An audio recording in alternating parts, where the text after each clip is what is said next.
Bonjour les amis, je suis Ange Brice-Niaba. J'aide les individus à développer le mindset et les connaissances nécessaires pour améliorer leur situation financière.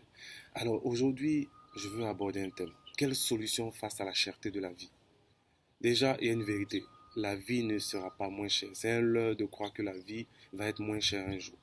Moi, je me rappelle, quand j'étais petit, le pain coûtait 75 francs, je crois 100 francs. Et aujourd'hui, récemment en Côte d'Ivoire, le prix est passé à 200 francs. De même, quand je partais au lycée, le taxi en commun, le taxi jaune, lorsque je parle de la Côte d'Ivoire, était à 150 francs d'Angré jusqu'à Cocody. Aujourd'hui, le tarif est passé à 500 jusqu'au Carrefour de la Vie ou même à Saint-Jean, c'est en fonction du désirata, on va dire, des chauffeurs.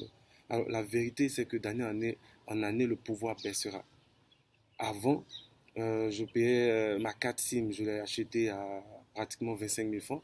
Aujourd'hui, la carte SIM, elle coûte peut-être 500 francs ou elle est gratuite. Donc, le coût de la vie, en fait qu'il y a certains prix qui varient. Il y a des prix qui vont augmenter, il y a des prix qui vont baisser.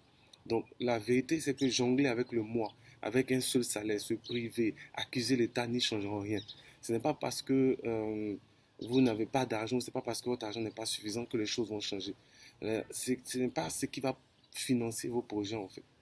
Vos plaintes, vos morphons ne va pas financer vos projets, ne va pas nourrir votre famille, ne va pas pourvoir vos besoins personnels. La plupart des gens se tournent vers les crédits, vers les dettes pour s'offrir certaines choses que leur salaire ne leur permet pas. Laissez-moi vous dire que ce n'est pas la bonne solution. Alors, comment faire? Je vous recommande deux solutions. La première, optimisez vos dépenses. La deuxième, diversifiez vos revenus. Optimiser vos dépenses, ça signifie quoi? Ça signifie réduire vos dépenses de sorte que vos revenus puissent suffire à supporter votre train de vie. Par exemple, si vous êtes salarié ou fonctionnaire, au lieu de manger tous les midis au restaurant, vous pouvez dégager un budget qui permet de faire à manger à la maison.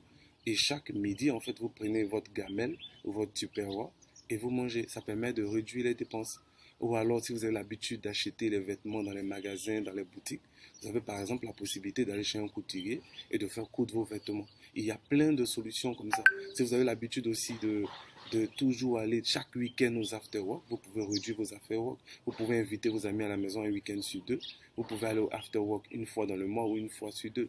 Voilà, si vous avez l'habitude aussi de faire ce qu'on appelle la troisième mi-temps, c'est à vous en fait de voir par rapport aux dépenses que vous avez, ce que vous pouvez réduire afin de pouvoir supporter le train de vie, afin de pouvoir avoir de l'argent nécessaire pour pouvoir vivre décemment. Ensuite, diversifier ses revenus, c'est multiplier les sources de revenus, c'est-à-dire multiplier les sources d'argent qui entrent dans votre poche. Il y a par exemple trois types de revenus. Nous avons le revenu gagné, c'est-à-dire la rémunération qu'on perçoit à partir d'une activité qu'on effectue de manière active. Par exemple, le salaire. Il y a le revenu de portefeuille, c'est-à-dire les actifs financiers, tout ce qui concerne la bourse, tout ce qui concerne les obligations. Et il y a les revenus passifs, par exemple, écrire un livre, écrire un blog, la location immobilière, les droits de propriété intellectuelle. Donc un revenu passif, c'est de l'argent que vous allez gagner après avoir fourni un effort, on va dire, en une seule fois. Et par la suite, vous percevez de l'argent. Généralement, les gens disent que vous percevez de l'argent pendant que vous dormez.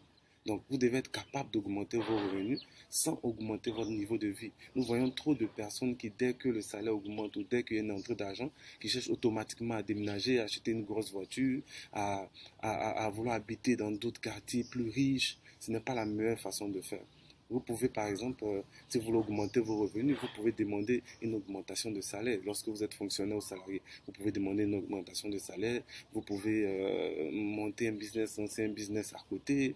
Vous pouvez chercher un emploi mieux rémunéré. Vous pouvez augmenter votre chiffre d'affaires en mixant sur le marketing, sur la communication, sur l'activité commerciale. Donc, il y a plein de choses à faire. Il est temps pour chacun de nous, en fait, d'arrêter de se plaindre et d'augmenter notre intelligence financière, c'est-à-dire la capacité à résoudre nos problèmes d'argent. Merci.